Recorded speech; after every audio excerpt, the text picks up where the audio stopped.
What's up guys, Shane Starnes here with Droid Modder X, and now that we finally have the LG G6, you're probably wondering what are some things that you can do once your phone is out of the box and you're finished with the initial setup to get the most out of this new flagship device from LG. I'm going to show you guys the first 10 things you should do to the LG G6 to get the best overall user experience. Let's go ahead and get started. Alright guys, so as you know, the LG G6 has a premium build. It has the metal frame that surrounds it. It also has glass on the front of the device and a full back glass panel. Now the only downside to that full glass back panel is that it can easily pick up scratches. So the first thing that I would suggest doing is go ahead and apply a slick wraps to the back of your phone. That's going to protect your back glass from any type of scratches. Not only will a slick wraps protect the back of your G6, it's also going to add a bit of flair. They have something for everyone. My personal favorites are the Honeycomb series and the Animalactic series. I'll be sure to include a link in the description of where you can pick up an LG G6 slick wrap for yourself. You're going to notice one very important, crucial piece of Android that is missing from this launcher on the LG G6, and that is an app drawer. So what you have instead is endless screens that hold all of your applications. So if you have tons of apps, you're gonna have to organize those apps or just scroll for days to find the app you're looking for. Alternatively, you can enable the app drawer. So the way to do that is go into your settings and then go over to display. You'll choose this home screen setting and then just tap select home, and then right here you'll see you have home and app drawer. Go ahead and tap that, and then now you have an app drawer on your home screen. Next up, you want to jump into your settings and go ahead and enable smart settings. Smart settings will be under the general tab.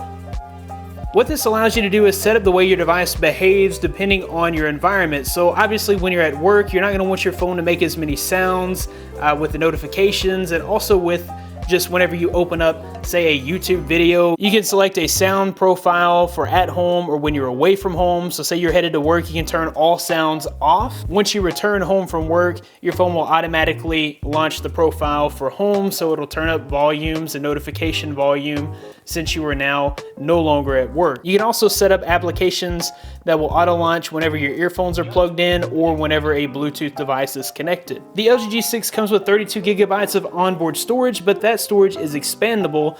While the phone does not have a user replaceable battery anymore, we still have an SD card slot, which is a plus. So we'll go ahead and eject the SIM card tray, and you'll notice that you have both a SIM card and also that micro SD card slot. You'll just add your micro SD card to the tray there and then slide it in.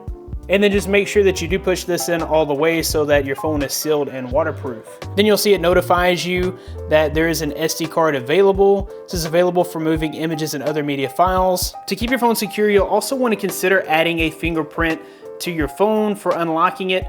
You do have this fingerprint scanner here, which is super fast and accurate.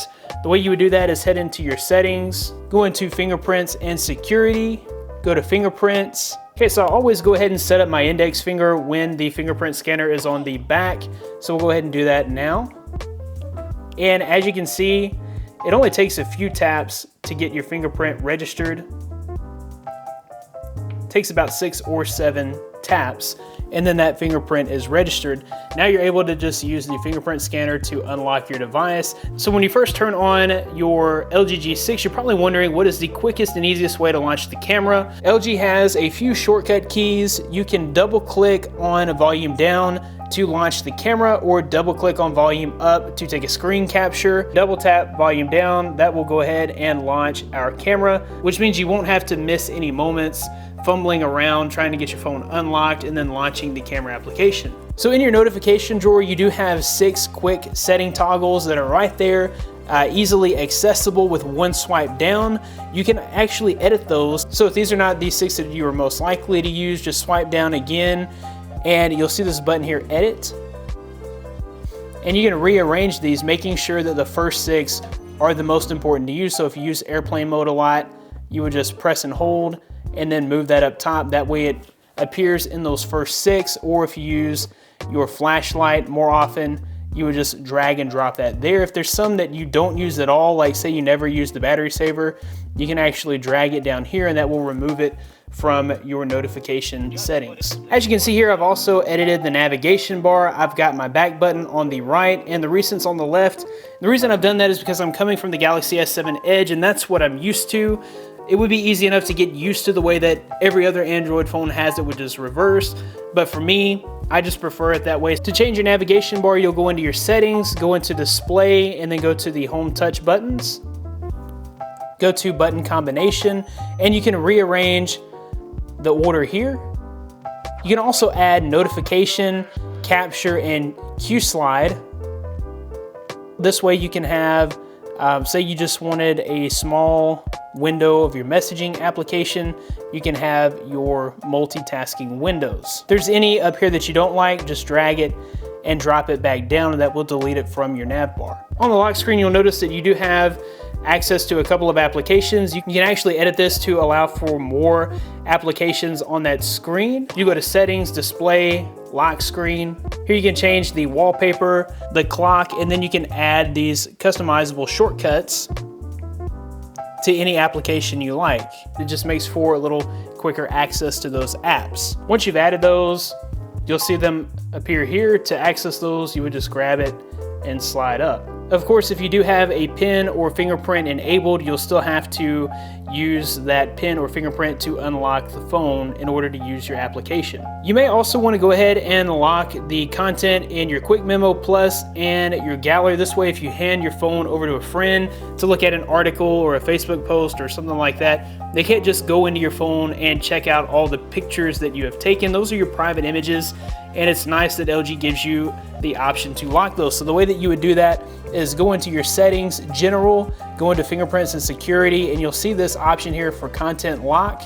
Go ahead and enable that. It'll ask you to create a PIN or a password. Go ahead and create a PIN or password. You can also set it up to unlock those two applications with a fingerprint scanner. And that just adds another layer of security to your private and personal information. Also, under the display options, you will find the always on display. When you turn that on, that just enables a clock and notifications on your display at all times, even if your display is sleeping, and it also doesn't drain your battery. So I use this feature as kind of a desk clock.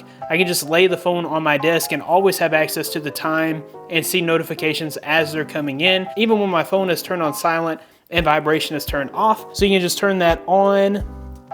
And then you have your content here is the digital clock. You can even set a daily timeout. So if you don't need the excess light coming from the screen at nighttime, you can choose to have that always on display turned off at night, which is a nice touch. All right, guys, that about wraps it up for the first things you should do on your LG G6 to get the best possible user experience out of your phone.